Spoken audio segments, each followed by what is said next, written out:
Hi there, Facebook friends and family. It's Patricia here on this nice and rainy, overcast day. So we are here. Welcome to the 15-Minute Advocate, and I am happy to be bringing you some advocacy tips in 15 minutes or less. And unfortunately, we don't get to do that on the nice deck outside today. So you're catching me in between errands in the car. So not to waste any time, we want to make sure that we get started here, make sure we keep our time, because that's our goal. Yesterday we started off and we're talking about advocacy and just the introduction to advocacy as a concept and what it is that you're doing, and I'm talking about how it's defined. It's the support or recommendations for a particular cause or policy. Those are nice formal issues, nice formal definitions, but bottom line, advocacy is about being supportive and passionate and pursuing and asking other people to support something, an issue, a policy, something that you feel strongly about. I mean, that's bottom line what advocacy is about. And how we talked about how that, quite frankly, we are all advocates every single day. Because if you have kids, if you have family, if you work, if you have a job, whatever, you are an advocate in some way, in some form, every single day. So it's not really as scary and as up there in the Netherlands as people like to think, because we're all doing it every day. But in the terms of policy, in the terms of legislative, in terms of politics, it takes on a new meaning for a lot of people, and they get really intimidated. So that's what this series is all about, is about learning those tips and tricks that you can use to be a better advocate, to be an effective advocate with whatever issues that you are addressing or that you want to, whether you're engaging in civic issues and social issues, or whether you're just trying to figure out how you can do things better on your job and position yourself to be a better advocate. So we talked about what advocacy is in the last session. Today, we are going to talk about why we advocate. And people are like, well, it's easy. You got an issue you believe in, whatever. Well, quite frankly, I think it's a little bit more than that. And I have narrowed it down to 3 things as to why we advocate. Number 1, we want to make sure that things are important, that people understand the importance or the relevance of our position, of our passion, of our belief, whatever it is, in context.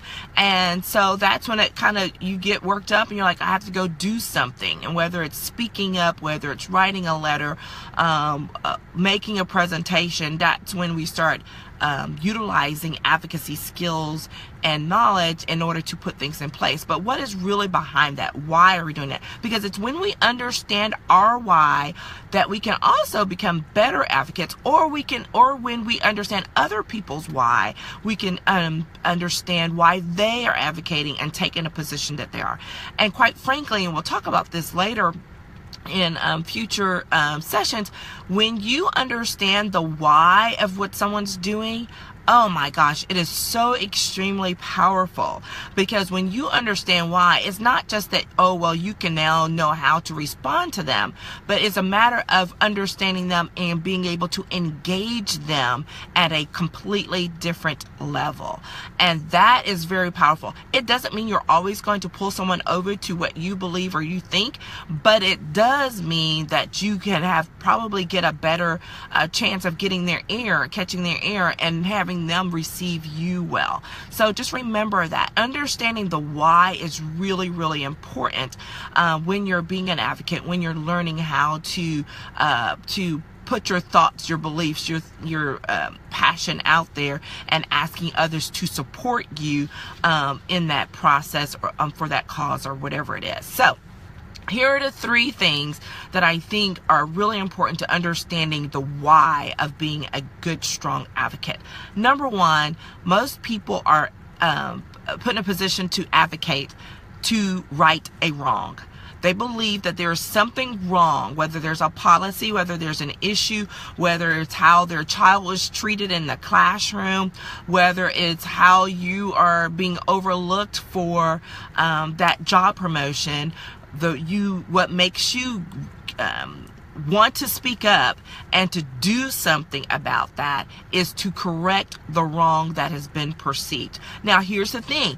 Perception is key, because sometimes to right that wrong, the wrong may be real, right?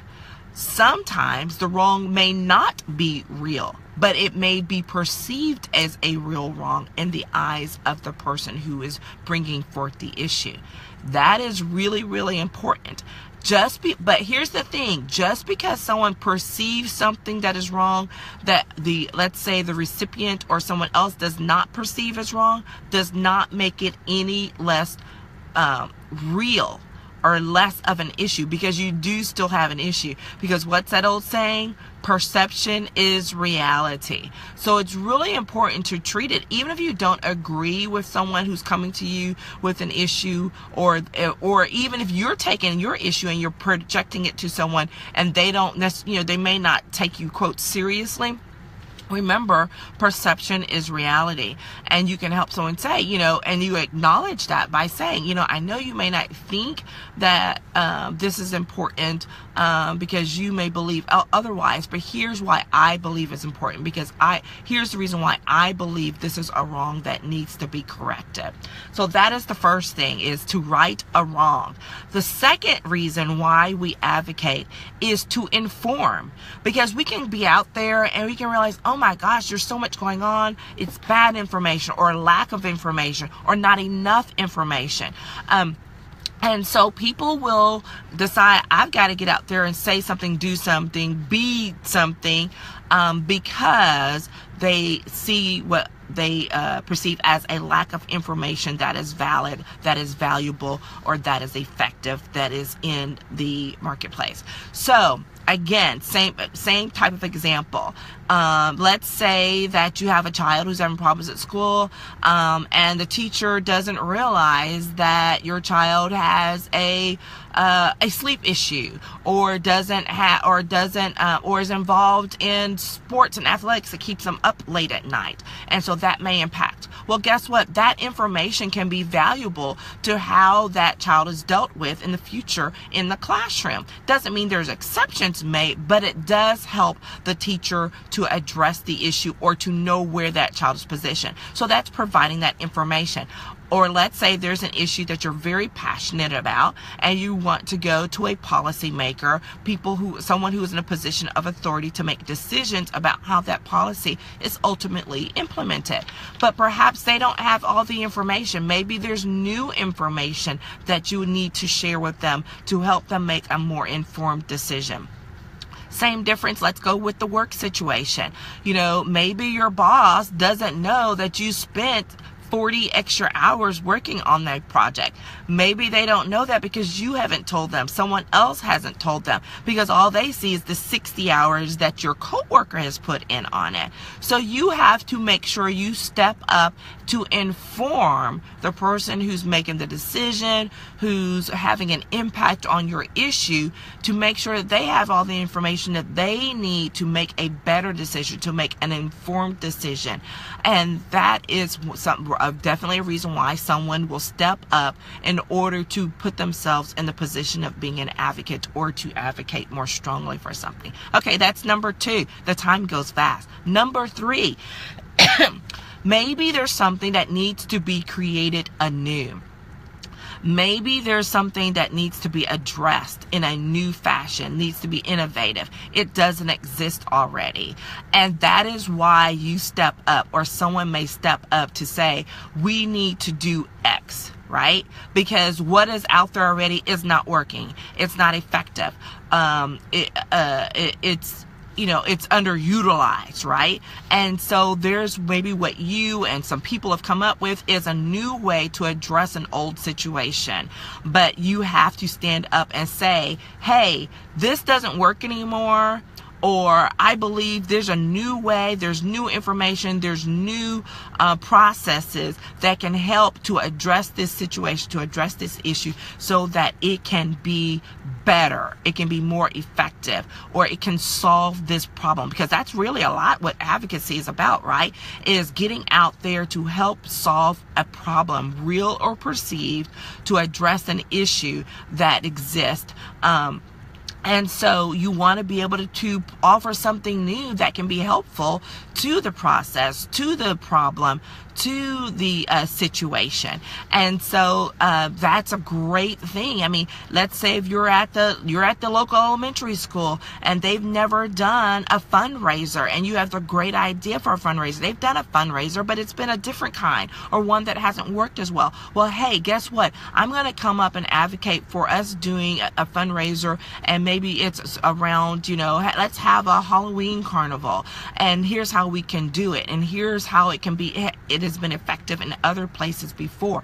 Though that's when you start stepping up and you start speaking in support of something, and to give reasons as to why you believe that person, that group, or whoever should engage in it, because there's an opportunity to do something new that can help to solve or to address the problem or the situation. Same thing at work. Oh man, this comes up all the time, right? When you have people who are like, oh, but we've always done it this way. Okay, well, here's a new idea, and here's why I think that this new idea could work and to solve our problem, to address our situation, to be a solution, right? And when you're stepping up and you're saying those things, those are all probably some of the top 3 reasons why we advocate, is to, again, let's review them: to right a wrong, to inform where there's no information, bad information, or insufficient information, or 3, there's a need to innovate, to create something new, to do something new in order to move the cause, issue, policy, legislation, whatever it may be, forward. Okay, so there we are, and we just in time, right? Those are the top 3 reasons that we say that why we might want to advocate for something, and they influence. These are important to understand why someone's taking a position or feeling the need to advocate so strongly, because it influences what they do and how they do it, which is what we will get into next time. We're going to talk some more about how to advocate. And I'm going to give a slight little look down here to my t-shirt, right? You see what I'm doing here? I haven't said anything about this organization, but I'm wearing this t-shirt, and we'll talk about the importance of the hows of how we advocate, and why the magic of why you do something is important to linking to all of these other pieces and how it helps to build on them. All right, that's your 15 minutes of advocacy training for today. Hope it's all been helpful. We'll be building forward again, because there is the Advocacy Academy that's going to be coming up soon, and I'm looking forward to getting you guys involved in it. If you have any questions, suggestions on topics of things that you would like to hear about, how you can be a better advocate, your problems that you see, issues that you would love to join in, I would love to include those things in the discussions, either in the 15-minute advocate series or in the Advocacy Academy when it gets up and going. So think about it. Be sure to share this, because there's going to be more of it, and I don't want you to miss out. Okay, so until next time, which will be tomorrow, where we start talking about the hows of advocacy.